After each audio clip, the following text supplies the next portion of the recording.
सुप्रभात बच्चों। आज मैं आपको सूरदास कृत ब्रह्मद गीत के 5 पद्यांशों से आगे का अर्थ बताऊंगी, यानी व्याख्या पढ़ाऊंगी। ध्यानपूर्वक सुनेंगे। कहत कत परदेसी की बात, मंदिर अरग अवधि बधे हमसों, हरे आहार चले जात। ससे रिपु वरस रिप सूर्य रिपु जोगवर, हर रिपु कीनो घात। मग पंचक ले गयो सांवरो, ताते अत्य कुलात। नखत वेद ग्रह जोर अर्ध करे, सोई बनत अवखात। सूरदास बस भई विरह के, करमी जय पछताते। यह शब्दार्थ मंदिर माने मकान का आधा भाग, अर्थात पक्ष यानी 15 दिन। पक्ष माने जो 1 महीने में पक्ष होते हैं। बदे माने वायदा करके, और हरे आहार माने सिंह का भोजन यानी मांस यानी महीना। शशि रिपु माने चंद्रमा का शत्रु अर्थात दिन। सूर्य रिपु माने सूर्य का शत्रु अर्थात रात। हरे रिपु शिव का शत्रु अर्थात कामदेव। मग पंचक, मघा से 5वां नक्षत्र चित्रा अर्थात चित्त। नक्षत्र यानी 27। नखत माने नक्षत्र 27। वेद माने ग्रंथ 4। ग्रह आकाशीय पिंड 9। जोर माने जोड़कर। अर्धकरी आधा करके, और कर्मीज माने हाथ मलना। पश्चात माने पश्चाताप। इस पद्यांश में श्री कृष्ण के लौटाने की अवधि बीत जाने पर भी उनके लौटने की प्रतीक्षा करती हुई गोपियों की व्यथा का चित्रण किया गया है। व्याख्या इस प्रकार है। कहत कत परदेसी की बात। गोपियाँ उद्धव से अपनी विरह व्यथा का वर्णन करते हुए कहती हैं कि तुम हमसे उस परदेशी की बात क्या कहते हो। मंदिर अरग अवधि अवधि हमसों, हरे आहार चले जात। वे तो एक पक्ष 15 दिन की बात कहकर गए थे, किंतु अब तो पूरा महीना बीत गया है। शशि रिपु बरस सूर्य रिपु जुगवर, हरे रिपु कीनो घात। श्री कृष्ण के वियोग में हमारे दिन वर्ष के समान और रात्रि युग के समान बीत रही है। मग पंचक ले गयो सांवरो, ताते अत्य कुलात। अब तो इन्हें व्यतीत करना भी मुश्किल हो गया है। ऊपर से कामदेव हम पर घात लगाए बैठे हैं, अर्थात हम काम से पीड़ित हैं। श्री कृष्ण तो हमारा हृदय भी अपने साथ ले गए, इसलिए हम अत्यंत व्याकुल हैं। नखत वेद ग्रह जोर अर्ध कर, सोई बनत अवखात। नक्षत्र 27, वेद 4 और ग्रह 9 को जोड़कर, ग्रह यानी नक्षत्र ग्रह आकाशीय पिंड ग्रह जो होते हैं उनको 9, 27, 4 और 9 को जोड़कर कितने हो गए 40।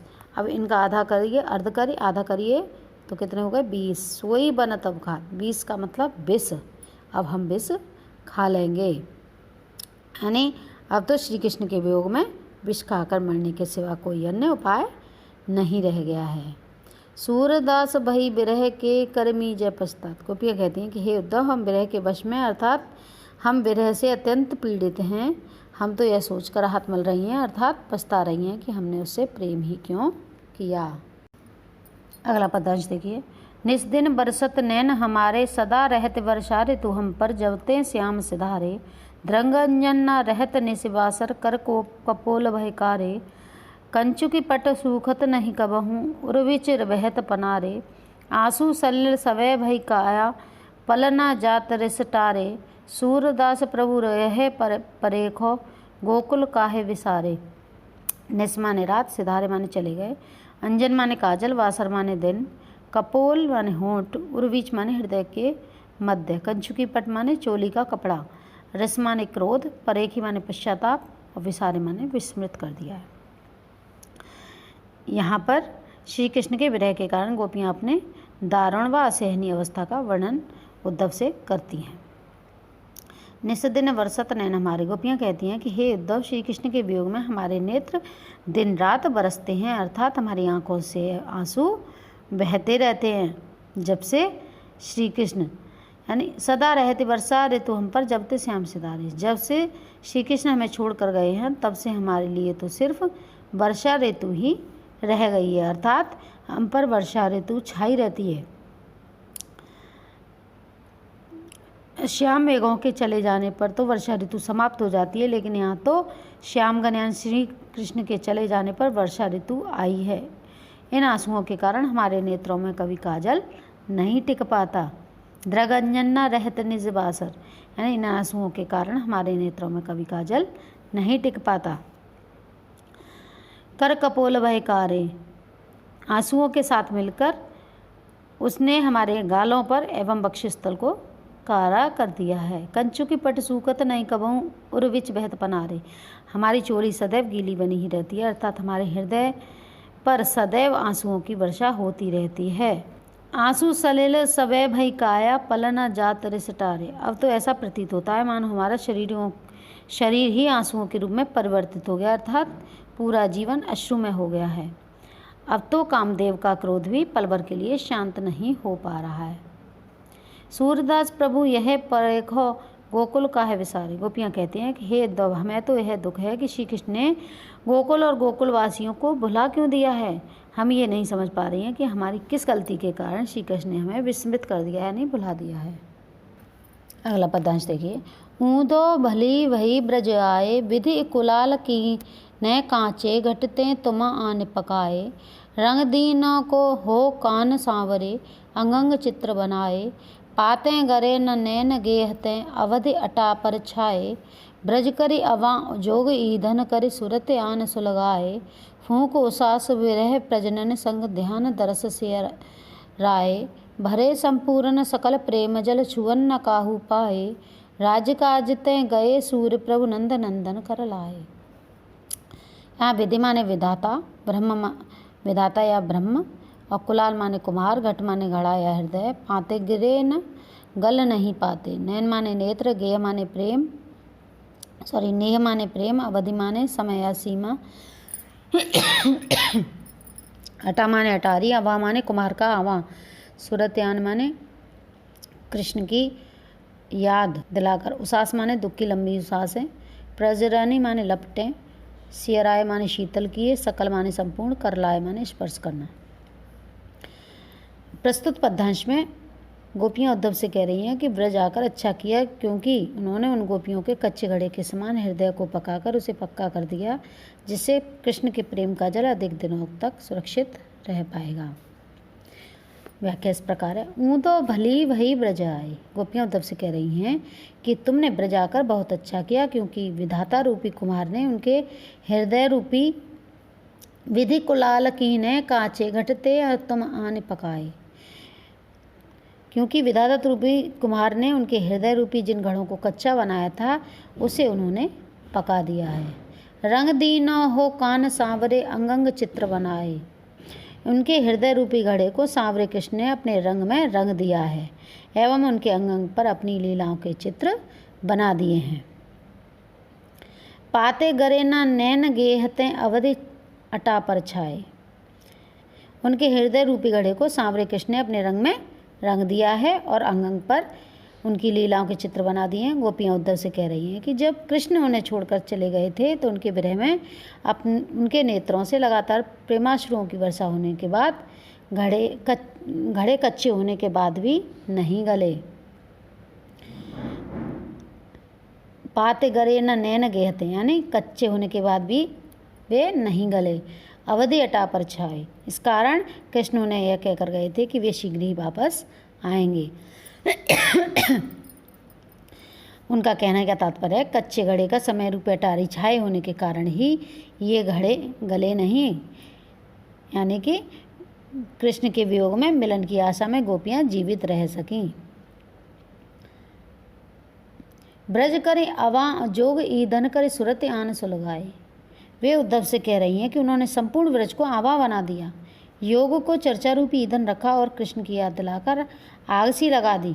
कृष्ण की याद से दुखी गोपियों के हृदय से जो लंबी लंबी वो सांसें चल रही थी, फूंक को सांस ब्रह प्रजनन संग ध्यान दरस से कराए, उनकी फूंकें मारकर उन्होंने विरह की लपटें उठा दी, जिससे उनके हृदय रूपी घड़े पक गए। भरे संपूर्ण सकल प्रेम जल, छुअन न काहू पाए। गोपियाँ कह रही हैं, क्या कह रही हैं कि उद्धव से कह रही हैं उन्होंने उनके साथ कृष्ण की चर्चा की, इसके फलस्वरूप ध्यान से कृष्ण के दर्शन हुए, जिससे उनके विरह हृदय को शीतलता मिली। वे कहती हैं कि हृदय को पूरी तरह ऊपर तक कृष्ण प्रेम जल से भर कर रखा है, यानी भरे संपूर्ण सकल प्रेम जल छुअन्न का उपाय। कृष्ण के अतिरिक्त उनके हृदय का स्पर्श और कोई नहीं कर पाया। राजकाज ते गए सूर प्रभु नंद नंदन कर लाए। राजकाज करके जब श्री कृष्ण वापस ब्रज लौट कर आएंगे तो वे ही उनका स्पर्श करेंगे। गोपियों का कहने का तात्पर्य है कि हृदय रूपी घड़े प्रभु के लिए संपूर्णतः सुरक्षित और अनछुए हैं। उनके हृदय में सिर्फ कृष्ण के प्रति ही प्रेम है, अन्य किसी के प्रति नहीं। अगला पद्यांश देखिए। अखियाँ हर दर्शन की भूखी, कैसे रहत रूप रस रांची, ये बतियाँ सुने रूखी। अवधि गनत एक टक मग जोवत, अब इतनो नहीं झूखा। अब यह जोग संदेशो सुन सुन अत्य कुलानी दूखा। बारक वह मुख आने दिखावहूँ, दुहि पै पिबत पतूखी। सूर सुकत हटे नाव चलावत, ये सरता है सूखी। रांची माने रंगी हुई, गनत माने गिनते हुए, झूठी माने दुखी हुई, बारक माने एक बार, पाए माने दूध, पतूखी माने पत्ते का दोना और सुकत माने रेत। इस पद्यांश में गोपियाँ श्री कृष्ण के अनन्य भक्ति और समर्पण के भाव को दर्शाया गया है। गोपियाँ कहती हैं कि योग के इन संदेशों ने उन्हें बहुत दुखी कर दिया है, वे तो केवल श्री कृष्ण के दर्शन करना चाहती हैं। व्याख्या इस प्रकार है। अखियाँ हर दर्शन की गोपियाँ उद्धव से कहती हैं कि हमारी आँखें श्री कृष्ण के दर्शन के लिए व्याकुल हैं।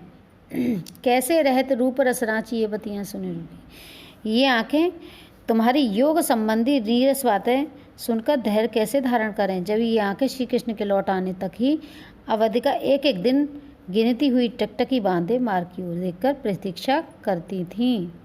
अवधि गणत टिकटक मग जोवत, अब इतनो नहीं झुका। तब भी ये इतनी दुखी नहीं हुई थी। अब तुम्हारे योग संबंधी संदेशों को सुनकर ये आंखें अधिक व्याकुल एवं दुखी हो गई हैं। अब यह संदेश योग संदेश सुने सुने ते कुलानी दुखा, यानी कि तुम्हारे योग के संदेश को सुनकर ही ये अधिक व्याकुल और दुखी हो गई हैं। बारक वह मुख आने दिखावूं, दुख पे पिबत पतूखी। हे उद्धव, हमारी यही प्रार्थना है कि श्री कृष्ण के मुख का एक बार दर्शन करा दो, जिस मुख से वे पत्ते के दोने में दूध दुहकर पीते थे। सूर्य सुकत हटे नाव चलावत, ये सरता है सूखी। गोपियाँ कहती हैं कि हे उद्धव, हमें योग का उपदेश देकर तुम वैसा ही असंभव कार्य कर रहे हो जैसे कोई व्यक्ति सूखी नदी की बालू से हठपूर्वक नाव चलाने का प्रयत्न करे। अर्थात हम सब श्री कृष्ण के पैर में इतनी अनुरक्त हो चुकी हैं कि हमारे ऊपर तुम्हारी इन बातों का कोई प्रभाव नहीं पड़ने वाला है। हम पर योग का प्रभाव डालना बिल्कुल वैसा ही है जैसे कोई सूखी नदी में नाव चलाना चाह रहा हो, जो असंभव है।